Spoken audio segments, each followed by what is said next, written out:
महीने से 16 सोमवार के व्रत प्रारंभ करूं, उसका विधान क्या है? क्या विधान? कहा भगवान वर्णन करे। ऋषियों ने कहा, सुनो सुगंधा,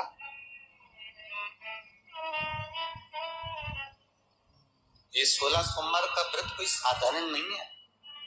सुगंधा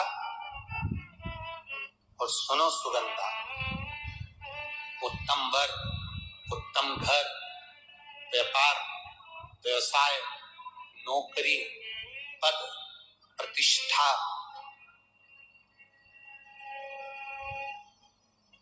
के लिए अगर हमें व्रत करना है तो मार्गशीर्ष मास का पहला सोमवार से इस व्रत को प्रारंभ कर देना चाहिए। मार्गशीर्ष मास का पहला जो सोमवार हो उसमें इस व्रत को प्रारंभ कर लो। और सुनो सुगंधा, ये व्रत दोपहर के तीसरा जो पहर हो, प्रदोष काल, उस प्रदोष काल के समय पर आप इस शिवलिंग की पूजन अपने घर में पार्थिव बनाकर स्मरण कर कर भगवान देवाधिदेव महादेव के लिए प्रसाद तैयार कर कर आप जिस भाव से भगवान शंकर का आटा सेक कर या चूरमा बनाकर या मलिदा बनाकर जो भी आप बना रहे हैं, उससे 3 हिस्से प्रसाद के इस 16 सोमवार के व्रत में भी होते हैं। कितने हिस्से होते हैं? 3 हिस्से। पशुपति व्रत में 16 सोमवार के व्रत में एक अंतर भारी है। पशुपति व्रत में 2 हिस्से मंदिर में रह जाते हैं, एक हिस्सा अपने साथ आता है और स्वयं को खाना पड़ता है। पर 16 सोमवार के व्रत में यह भाव है, एक हिस्सा भोलेनाथ का रहता है, दूसरा हिस्सा भक्तों के लिए, शिव भक्तों के लिए रहता है और तीसरा हिस्सा आपके लिए रहता है। यदि पूरा ना पा सकें तो दूसरे को भी आपके हिस्से का प्रसाद दे सकते हैं, प्रदान कर सकते हैं। अब आ जाओ, बड़ा सुंदर प्रसंग नरसिंह पुराण का था। एक बड़ा सुंदर प्रसंग आया।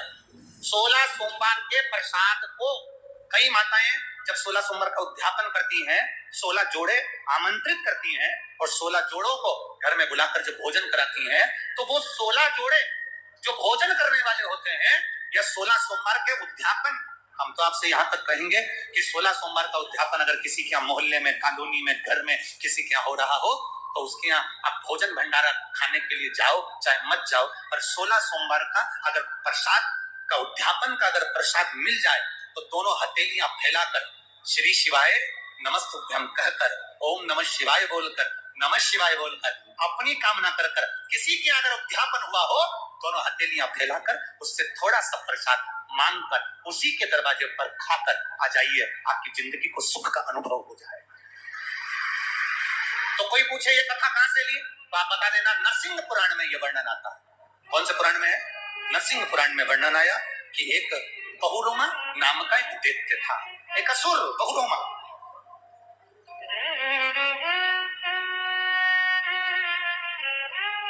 एक बार बहुरोमा नामक का ये दैत्य, असुर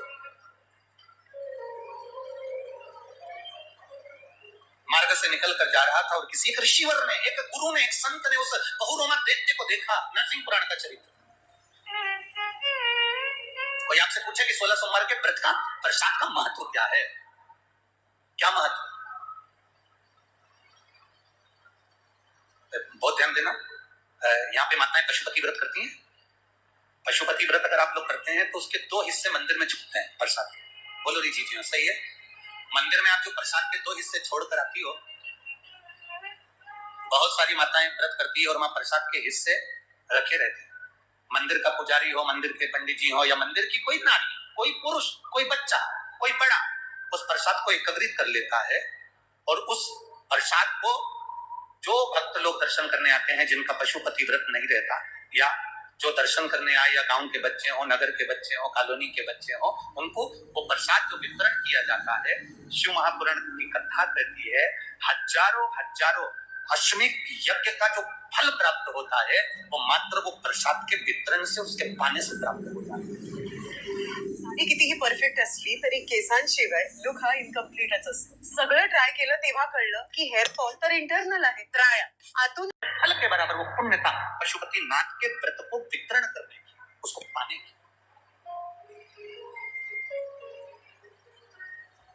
संतान की प्राप्ति के लिए अगर 16 सोमवार का व्रत उठाया जाता है तो श्रावण के पहले सोमवार से उठाया जाता है। कब से उठाना चाहिए? श्रावण का पहला सोमवार। सुनो सुगंधा, यदि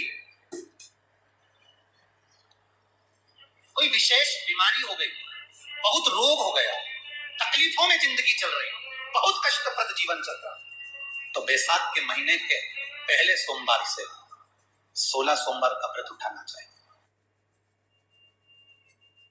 संकट सोमवार 16 सोमवार का उद्यापन करने वालों से निवेदन है, हाथ जोड़कर आप कभी भी संकट सोमवार का उद्यापन करो, चाहे 16 सोमवार का उद्यापन करो, एक बात याद रखना, जो तुमने चूरमा का प्रसाद बनाया है वो चूरमा का प्रसाद थाली में नहीं रखना है, उनको कहना अंजलि में लीजिए, हाथ की हथेली में लीजिए, थोड़ा सा भी भाग हाथ की हथेली में जाएगा, प्रसाद इकट्ठा होगा, आप उसको पाएंगे। और संपूर्ण भोजन करने के पहले प्रसाद ग्रहण करा जाता है। पशुपति किसने कराया? पशुपति व्रत सभी ने करे, पशुपति व्रत का नियम है कि भोजन ग्रहण करने के पहले पशुपति व्रत का प्रसाद ग्रहण करा जाता है। उसी तरह संकट सोमवार 16 सोमवार का व्रत का प्रसाद, उद्यापन का प्रसाद भी सबसे पहले प्रसाद में जाना चाहिए, उसके बाद पूड़ी भजिया पकौड़ा जो भी बना है उसके बाद जाना चाहिए। पर अपन तो कह देते हैं तुम चालू तो करो, मैं प्रसाद देखिए, तुम चालू करो, और फिर प्रसाद आता है, फिर उसको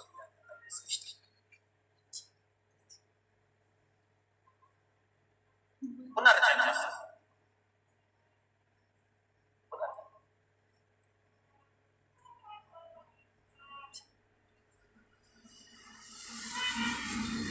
बड़ी दूर से आई हूँ भोले, यह दासी बड़ी चरण तेरे बड़ी। आप में से कितनी माताएं जिन्होंने कभी जिंदगी में 16 सोमवार करा हो, हाथ उठाओ जरा, करे 16 सोमवार किन किन ने करे, जरा हाथ उठाओ तो।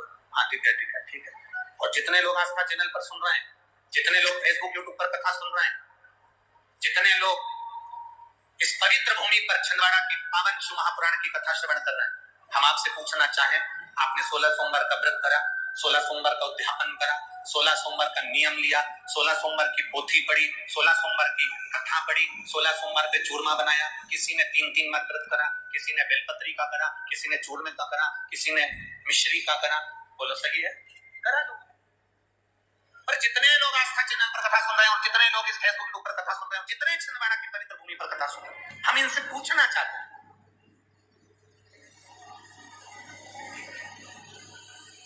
5 व्रत नहीं, 6 व्रत नहीं, 7 व्रत नहीं, 11 व्रत नहीं, हमारे सनातन धर्म में तो 11, 21, 51, बोलो सही है, 7, 5 ऐसा नियम चला आया है हमारे सनातन धर्म का कि 5 व्रत करना है, 7 व्रत करना है, नवरात्रि के 9 व्रत करना है, 11 व्रत करना है, 21 व्रत करना है, 31 करना है, 108 करना है, 1008 करना है, ऐसा नियम हमारे शास्त्रों का चला आया। फिर आखिर 5 व्रत नहीं, 7 व्रत नहीं, 6 व्रत नहीं, 4 व्रत नहीं, 3 व्रत नहीं, 16 व्रत का नियम कहां से? 16 व्रत ही क्यों? 15 नहीं, 14 नहीं, 13 नहीं, 12 नहीं, 11 नहीं, कितने? 16। इस 16 व्रत का नियम कैसे? ये कहां से आ गया 16 व्रत का नियम? कोई आपसे पूछ सकता है, आपके घर के बच्चे कह सकते हैं, मम्मी ओ माँ क्या कर रही हो? मैंने कहा बेटा मैंने 16 सोमवार के व्रत उठाए। 16 सोमवार के व्रत उठाए? हाँ। क्या करती है उसमें? बेटा शाम के समय जब तीसरा पहर होता है, प्रदोष काल होता है, प्रदोष का जो समय होता है, शाम का जो समय होता है, उस शाम के समय पर हम 16 सोमवार का पूजन करते हैं। शिव जी का शिवलिंग का निर्माण करना या शंकर भगवान का शिवलिंग करना, उसकी पूजा अर्चना करना, उसका निर्माण करना और पूजन करके जो भी चीज से हमने सोमवार करे हैं, जो 16 सोमवार के प्रथम सोमवार में चूरमे से करो, चाहे तुम बेलपत्री से करो, चाहे तुम मिश्री से करो, जिससे तुम पहला व्रत करोगे, 16 की 16 व्रत उसी चीज से होंगे, उसी प्रसाद से होंगे। पहली भी है कि कदे एक बार दिस दिवाळी पदरी ले 16 व्रत का नियम कहाँ से आया? आपके बच्चे पूछेंगे, आपके बच्चे आपसे पूछेंगे कि ये 16 व्रत का विधान कहाँ से आया, 16 व्रत का नियम कहाँ से आया? तब आपको बताना है। अवंतिकापुरी उज्जैनी में एक कन्या रहती थी जिसका नाम सुगंधा था। बड़े ध्यान से सुनना, 16 सोमवार के व्रत तो आपने बहुत करे हैं, पर 16 सोमवार में 16 सोमवार का नियम कहां से आया? 15 नहीं, 14 नहीं, 5 नहीं, 6 नहीं, 7 नहीं, 21 नहीं, 20 नहीं, 16 का नियम कहां से आया? वो 16 के नियम को जाना। और यहीं से 16 सोमवार व्रत की प्रारंभता है, इस कथा की प्रारंभ।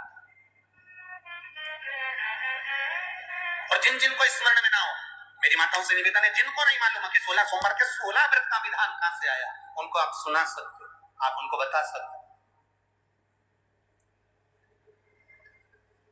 अवंतिकापुरी में एक सुगंधा नाम की एक बड़ी सुंदर कन्या रहती थी, बड़ी सुंदर।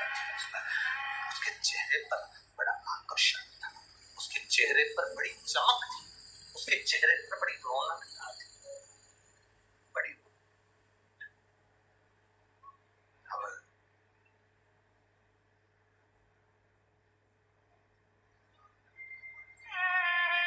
उसकी माता सुगंधा की जो माँ थी, सुगंधा जो कन्या थी, उसकी जो माता थी जिसका नाम रेणुका था, वो रेणुका एक काम बड़ा विचित्र करती थी। किसी भी देवालय में जाती थी, किसी तीर्थ में जाती थी, किसी मंदिर में जाती थी, किसी शिवालय में जाती थी, किसी तीर्थ स्थान पर जाती थी, पुष्प साथ में ले जाए ना ले जाए, प्रसाद साथ में ले जाए ना ले जाए, सोना चांदी दान करने के लिए ले जाए ना ले जाए, पैसा धेला कहीं चढ़ाने ले जाए ना ले जाए, वो एक इत्र की शीशी में रुई को भिगोकर एक डब्बी में भरकर लेकर जाती थी। और उसका नियम था वो रेणुका का कि वो रुई, वो कपास, वो जो इत्र लगा हुआ, जो पदार्थ, जो इत्र लगी हुई जो रुई है, उस रुई को, उस कपास को भगवान के दरवाजे पर, चौखट पर उसको लगा कर आती थी। ये रेणुका का नियम था, ये सुगंधा की मां का नियम था।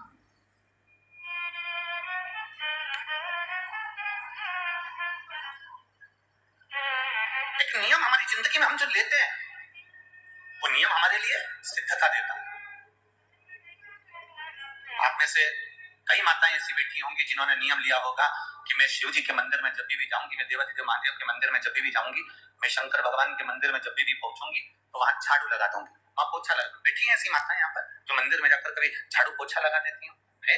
तो आप जाकर शिव के मंदिर में बुआरी लगा रहे हो, झाड़ू लगा रहे हो, पोछा लगा रहे हो, या जो बहुत सारे दिए लोग लगाकर चले जाते हैं, जलाकर चले जाते हैं, दिए ठंडे हो जाते हैं, उन दियों को भरकर एक डलिया में, एक खोखे में, एक जगह पर ले जाकर आप रख देते हो, उसका पुण्य कितना है? शिव महापुराण की कथा करी, कितना पुण्य।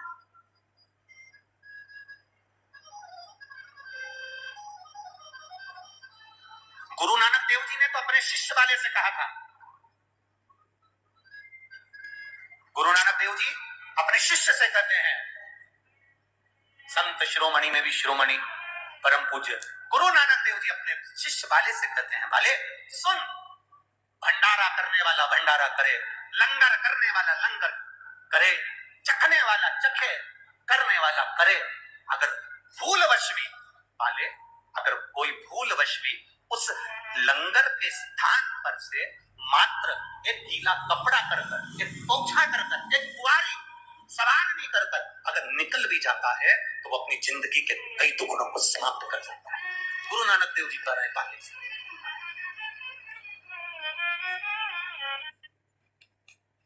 तो मैं शिरोमणि गुरु नानक देव जी कहते हैं कि कोई लंगर करे, कोई लंगर चखे, मतलब कोई भंडारा करे और कोई भंडारा खाए, कोई लंगर करे, कोई लंगर चखे। अगर वो चखने वाला भी उठकर चले गया और वहां पर से आप अगर निकल कर जा रहे हो और आपने अगर मात्र वहां सवार भी आपने मात्र झाड़ू भी लगा दी, पोछा भी लगा दिया, उसको कहीं ना कहीं किसी ना किसी रूप में आपने सेवा कर दी, तो उस सेवा का फल क्या है? तो गुरु नानक देव जी कहते हैं उसका फल यह है कि आपकी जिंदगी में जितने जितने दुख, जितनी जितनी तकलीफें आपकी जिंदगी में, जितना जितना कष्ट आपके जीवन में, जितना जितना रोग, जितनी जितनी तकलीफें आपके जीवन में आ रही होती हैं, वो सारी की सारी तकलीफें आप समाप्त होती चली जाती अपने आप।